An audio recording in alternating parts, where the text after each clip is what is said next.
Marku, Olomouc zdraví hranice.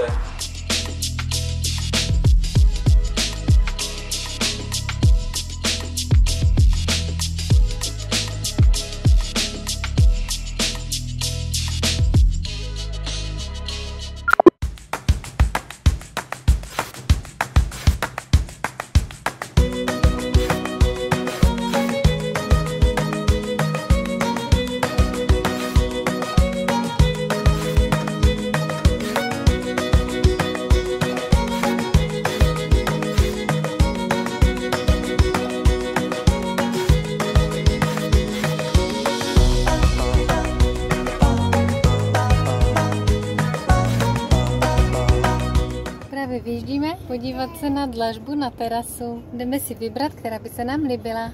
Dojeli jsme do cíle a pěkně tady lije. Tak jsme asi našli, co hledáme. Gigantická arabika, gigantická brillant.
Zdravím přátelé, dneska tu mám pomocní sílu, fanklub a z Bystročic.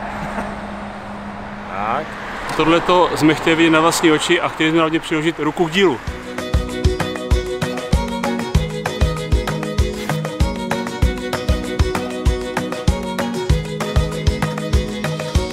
Ale taková rychlá info, bystročické zely, co to vlastně je? Vyrábíme kysané zelí a musím říct, že docela se daří. Docela se daří, chutná, to je důležitý. A můžem potvrdit, protože žena spravila testovací várku a dostali jsme takový 5-litrový pohárek a spravili jsme si brambory se zelím.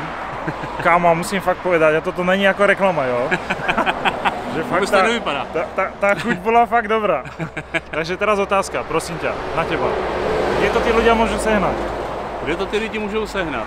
Máme internetové stránky, kde jsou vlastně zaznačeny prodejny, takže tam si můžou vlastně rozkliknout nejbližší místo, kde by jim to vlastně mohlo vyhovovat na nákup. Tady v Hranicích je to trošičku slabší, ale vím, že Ovocentrum ve Valašském Meziříčí, tak ti valí zase. Cože, v Hranicích nemáme? Ale bude. Že kvůli mě spravíš pobočku, je tu? Ano. Dobře, ale je to na Abyste neměli daleko. Tak, ještě mi prostě povědět, já vidím na tom autě, že tam je zelí roku. Zelí roku. Soutěž, která probíhá každý rok v Litoměřicích, účastníci vlastně největší zeláři vlastně tady v republice, my jsme teda menší zelárna. Ano. A vlastně odborná komise a potom i náhodně zvolení lidé vlastně chutnají zelí, porovnávají, hodnotí a z toho všeho potom vlastně vyplyne nejlepší vzorek, který vlastně jedna chutná komisi a jedna chutná i tomu koncovnímu zákazníkovi, o kterého tady vlastně vždycky jde. Výborně, takže keď vidím, že máme 2017, 18, 19, tak jste vyhrali 3 roky po sebe. Zaplať pámu za ty dary. Ano. Krásně, tak to je super. Hlavně je ústo na Vavřínech. Dobře.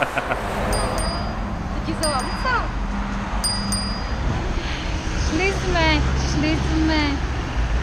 Tady kolem řeky, ale už nejsi populární, jenom ty jsem populární i já. Jak to? Každý na mě kouká. Tak, to asi, že jsi hezká, ne? Už jsem mají dala jedno číslo, svoje telefonní. Tak se mě ptal pán, jestli se manžel bude zlobit, tak jsem na něho koukla. Potřeba jsem si dobit kredit totiž na benzině. Takový štípálek toto.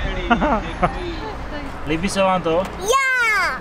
Je to perfektní, krásný, už se těším, až to bude skolaudovaný. My taky. Já se těším, jak tady budem bydlet.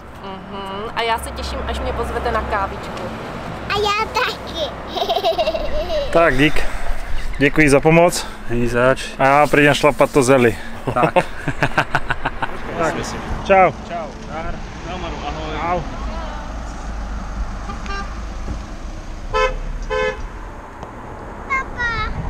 Tak, brigádníci nám odešli.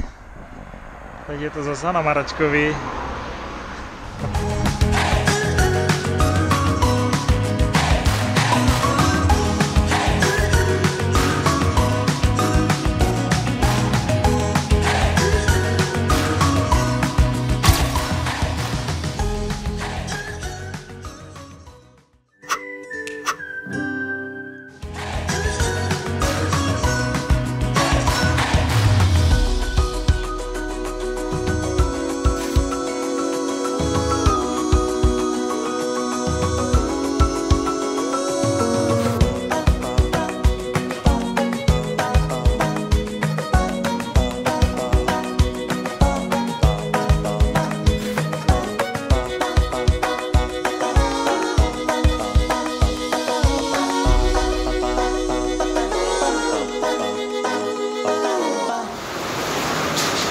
Troška nám prší, no. Trošku víc. Čo je sranda, je, že já jsem autom v baráku. To jsem zvedavý. To po tom blatě jde dolů. Já jsem na cestě na stanicu. Dneska výnimočně musím domů vlakem. Vezeme soused. Manželka přijde, ne? Doma má už vyzvedně žena, jo? Jasně. Takže díky. Čau. Ahoj, čau. Jsem váš dlužník. Ale...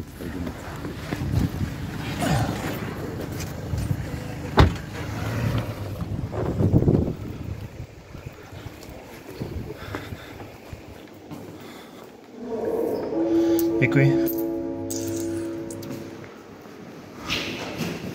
No. Když člověk nemyslí na to, kde zaparkuje, tak jezdí vlakem.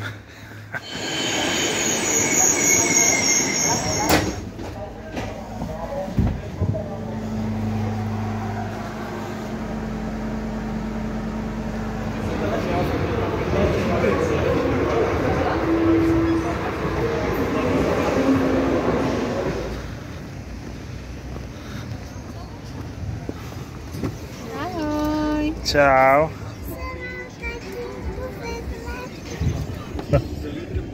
Prvýkrát z hranic ve vlaku. Vlaku, ano. Jsem tam přijel a už jsem aj odjel. Ještě, že mám tak hodné sousedy a tak hodnou manželku, která po mně přijela.